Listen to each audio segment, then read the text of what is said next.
안녕하세요. 드디어 이제 제가 쪽광이라고 하는 걸 통해서 여러분들을 만나게 됐습니다. 자, 오늘 첫 번째 제가 쪽광이에서 보여드릴 것은 뭐냐? 바로 어휘의 의미는, 자, 여기 뒤에 써있죠. 어휘의 의미는 땡땡이다 라는 겁니다. 한번 맞춰보세요. 어휘의 의미는 무엇일까요? 여러 가지 생각들이 이제 드실 텐데, 제가 지금 말하고자 하는 것은 뭐냐면 어휘의 의미는 하나다 라는 겁니다. 하나다. 자, 써보죠. 이게 뭔 얘기냐 하시는 분들이 계실 거예요. 자, 여러분, 우리가 공부를 하다 보면은 어휘의 뜻이 되게 많은 것들이 있죠. 우리가 그런 걸 이름하여서 뭐라고 부르느냐? 바로 다이어라고 하면 다이어. 다이어라고 하는 게 뭘까요, 여러분? 자, 뜻이 많은 말이라는 거죠. 보통 한 단어의 뜻이 이제 3개, 4개 있는 애들이 다이어인데, 여러분, 이런 다이어들이 어떤 특성을 갖고 있냐면 단어의 수준 자체는 낮습니다. 그러니까 중학교 때나 고등학교 때 주로 배우는 어휘들, 특히 고등학교 어휘들이 다이어가 상당히 많아요. 그런데 수준은 낮은데 그렇기 때문에 뭐 독해 같은데 어휘 시험 문제 아주 빈번하게 출제가 되죠. 그런데 이게 뜻이 많으면 여러분들 암기하시기, 공부하시기 편하신가요? 어려우신가요? 어려우시죠. 그래서 우리가 이 어휘의 의미는 하나다라는 생각을 정말 종교처럼 받아들이셔야 됩니다. 종교처럼. 아시겠죠? 오케이. 그래서 이 어휘의 의미가 하나다라는 걸 이제 제가 계속해서 보여드리려고 하는데 오늘 쪽강의의 바로 이 컨셉은 어휘의 의미는 하나다. 이게 철저하게 이 컨셉을 지키도록 하겠습니다. 이게 오늘 쪽강의에서만 통용되는 것이 아니고요. 앞으로 모든 어휘에 있어서 의미 하나다라는 생각을 반드시 여러분 가지셔야 됩니다. 자, 이것이 얼마나 중요한 개념이냐. 오늘 첫 번째 나와 있는 바로 이 charge라는 단어를 통해서 한번 보여드리죠. 자, charge라고 하는 것은 어떻게 나온 거냐면요. 우리 자동차가 영어로 뭐예요? car, 그렇죠? car. 근데 이 자동차에 실린 짐을 뭐라고 하냐면은 이렇게 얘기합니다. cargo, cargo. 자, 그림을 통해서 한번 보여드릴게요. 여기 지금 여러분 인터넷상에 올라와 있는 그림도 있겠지만은, 자, 이게 트럭이 아니에요, 트럭. 이 트럭도 여러분 car의 일종 아니겠습니까? 근데 이 트럭이 이삿짐 센터 왔어요, 트럭이. 그러면 여기에 짐을 싣기 시작할 겁니다. 그죠? 요 위에 실린 짐이 뭐라고요? 이게 cargo예요, cargo. 그러면 짐을 싣다라는 동사가 있죠. 그래서 cargo에서 이게 발음이 좀 부드러워져서 나온 단어가 뭐다? charge입니다. 그래서 charge라고 하는 것은 짐을 싣다라는 거예요. 채우다라는 거죠. 그래서 빈 곳에다가 짐이나 이런 거를 싣고 채우는 그런 모양이 바로 charge입니다. 자, 의미는 몇 개다? 하나다. 자, 기억하세요. 그래서 charge라고 하는 것의 의미는 뭐냐? 무언가를 채우다 라는 뜻이 비로소 이 단어의 원래 뜻, 영어로 하면 the original meaning이라고 합니다. 원뜻이라고 하죠. 자, 채우다라는 생각을 갖고 계시면서 이제 실제적 의미를 들어가 볼 거예요. 자, 보세요. 첫 번째는 뭡니까? 일을 채워서 임무를 맡기다라고 나왔죠. 두 번째는 뭐예요? 혐의를 채워서 고발하다. 이게 다른 게 아닙니다. 왜냐면 보세요. 아까 트럭이 짐 실은 거 얘기했는데 이 사람에게 사장님이 와서 야, 김대리 너 일 좀 해. 일을 딱 채우는 겁니다. 내지는 이 사람이 잘못을 저질렀어요. 그래서 죗값을 채우는 겁니다. 그죠? 트럭에 짐을 싣는 거 채우는 거나 사람에게 일을 채우고 죗값을 채우는 게 바로 고발이라는 거죠. 자, 그래서 이 문을 한번 보시면 첫 번째, be charged with a task. 임무가 맡겨지는 거죠. 두 번째 보시면은 be charged with murder. 여러분, 지금 여기서 be charged with는 똑같은 거예요. 이 뒤에 일이 나왔으니까 임무가 맡겨지는 거죠. 여기 살인이라는 죄가 나왔으니까 살인죄가 주어지는 겁니다. 그래서 고발되는 거예요. 자, 다른 게 없습니다. 임무가 맡겨졌으니까 여러분 명사가 되면 뭐가 돼요? 책임이 되는 것이고 또 고발하다 해서 명사가 되면 뭐가 돼요? 고발 혐의가 되는 것이죠. 자, 제가 나중에 또 말씀드리겠지만 이 영어는 품사가 바뀌어요. 그래서 동사로 출발했던 것이 명사로 갈 수가 있습니다. 그 얘기를 하는 겁니다. 그래서 지금 이제 첫 번째 의미는 임무를 맡기는 거, 사람에게 일을 주는 겁니다. 두 번째 의미는 사람에게 죗값을 채우는 겁니다. 지우는 거죠. 그래서 이게 고발하다까지 나왔습니다. 세 번째, 내가 어디 가서 밥을 먹었어요. 아니면 학원 가서 수강을 했습니다. 그러면 밥을 먹거나 수강을 하게 되면 어때요? 그거에 대한 대가를 내야 되겠죠. 그래서 이 사람에게 돈에 대한 부담을 채우고 지우는 게 요금을 청구한다는 거예요. 대단히 중요한 뜻이죠, 여러분. 그래서 charge는 시험에 나올 때 여러분 이 요금을 청구하다라는 것과 고발하다 있죠. 이 두 가지 의미가 대단히 중요합니다. 기억하세요. 그래서 charge $20 for repairs 하면 $20를 수리비로 청구하는 겁니다. 이것이 곧바로 명사로 빠지면 뭐가 되겠습니까? 나올 수 있는 게 요금밖에 없겠죠. 그래서 요금의 의미가 됐습니다. 그래서 free of charge라고 하는 표현이 바로 요금이 없는 무료인의 뜻이 되는 것이에요. 자, 네 번째로 이제 나온 뜻이 뭐예요? 바로 장전하다라고 하는 건데, 여러분 퀴즈 한번 내보죠. 집에 가서 이제 잠드실 때 여러분 핸드폰이 있잖아요. 요거 이렇게 전기를 딱 꽂아 놓죠. 그러면 밤새도록 여기다 전기를 뭐 하는 거예요? 채우는 거죠.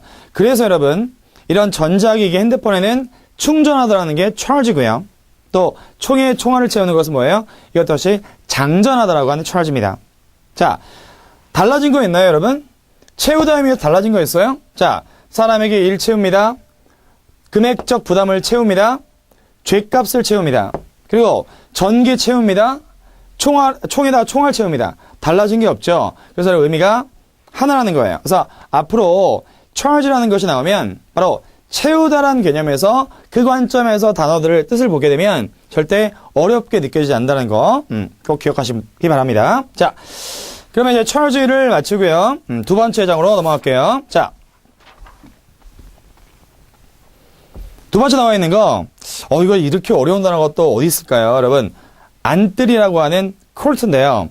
이걸 우리가 안뜰이라는 생각을 하지 말고요. 실제 사전에 나와 있는 의미를 한번 보자고요. 어떻게 되겠습니까? 여기도 이제 나와 있는데 1번은 궁궐이고요. 2번은 법정, 그 다음에 코트 경기장, 네 번째 갑자기 뜬금없이 구애하다, 환심을 사려고 하다, 다섯 번째 예의가 있습니다. 아니 이게 어떻게 된 게 궁궐, 법정, 경기장, 구애하다, 예의 이게 뭐냐 이거죠. 의미가 너무 제각각이에요. 하지만 이거 역시 하나입니다. 보세요. 이 코르트라고 하는 거는 옛날에 이게 임금왕자 아닙니까? 왕이 있던 궁궐 내에 아주 아름다운 안뜰을 바로 코르트라고 했어요. 제가 한번 그림을 그려볼게요. 여러분들 이 궁궐 내에 커다란 안뜰이 이렇게 보이죠? 실제로 유럽에 갔다 오신 분들도 계실 거고 또 아니면 뭐 경복궁을 가셔도 안뜰은 얼마든지 있지 않습니까? 그러면 이 안뜰에 아름다운 안뜰에 이제 왕이 여기 딱 왕관 쓰고 지휘봉 딱 들고 있는 겁니다. 이 안뜰을 연상하시면서 생각을 하시면 코르트가 쉬워져요. 이게 원뜻이기 때문에 그래요. 자, 1번. 당연히 안뜰에 있는 곳이 어디입니까? 그렇죠. 궁궐이에요. 궁궐. 문제 전혀 없습니다. 자, 두 번째 바로 넘어갈게요. 왜 여기서 법정이 나오느냐? 여러분 옛날에는요. 왕을 뭐라고 불렀냐면 왕을 킹이라고 하지만 이렇게도 불러요. ruler. 이게 룰이라고 하는 건 명사로 규칙도 있지만 동사로 통치하다가 있습니다. 왜 그러냐면 이게 또 학용품에서 ruler라고 하는 건 뭐예요? 길이를 재는 자란 뜻도 있어요. 그러면 아니 길이 재는 자하고 통치자하고 뭔 상관이냐? 여러분 나라를 통치하려면은 법과 규칙이 있어야겠죠. 그게 바로 나라를 통치하는 잣대입니다. 잣대. 어떤 사람이 죄를 졌을 때 그 잣대를 들여다보는 거죠. 그래서 이 잣대에 들어오면 합법이고 잣대를 벗어나면 불법이 되는 겁니다. 자, 이걸 누가 판단해요? 옛날에는 왕이 판단했습니다. 그래서 이 왕이 이제 잘못한 하나 있으면 어떻게 해야 될까요? 야, 너 잘못했으니까 무릎 꿇어. 임마, 너 혼 좀 나야 되겠어. 이게 옛날에 court, 궁궐에 안뜰에서 벌어졌던 일이기 때문에 바로 이게 뭐가 되는 거예요? 법정이 됩니다. 법정. 됐습니까? 자, 우리 사극에서 여러분 가끔 가다 나오는 장면이 실제로 왕이 그 반역죄인들을 무릎 꿇혀 놓고 바로 직접 신문하고 국문이라고 하죠. 그런 일이 벌어지는 거를 심심치 않게 목격하는 경우가 있습니다. 자, 그래서 여기 예문은 어떻게 나왔어요? Take him to court. 그를 법정으로 데려가는 겁니다. 그래서 그를 법정으로 데려가기 때문에 그를 고발하다 라는 뜻이 나오는 거죠. 아시겠습니까, 여러분? 자, 세 번째에 넘어가면 이 옛날에 왕을 이제 보필하던 사람들이 누구냐면 기사예요, 기사. 그래서 우리 기사를 영어로 이제 이렇게 쓰거든요. knight. 그죠? 그러면 기사들이 이제 왕을 보필하다가 뭐 자유시간 때 어떻게 하냐면 저기 이제 이 안뜰에다가 잘 이렇게 정비를 해놓고 옛날에 영국에서 이렇게 기사들이 공을 왔다 갔다 보내는 테니스를 쳤습니다. 그게 바로 이 안뜰에서 유래된 경기예요. 그래서 테니스 코트 할 때 라고 바로 이게 테니스 코트 할 때 바로 이 코트란 말이 쓰이게 된 거죠. 이제 두 번째 에 나온 겁니다. 자, 세 번째 넘어가면 이제 실제로 네 번째 뜻이 나오겠죠. 궁궐, 법정, 코트, 경기장 나왔고요.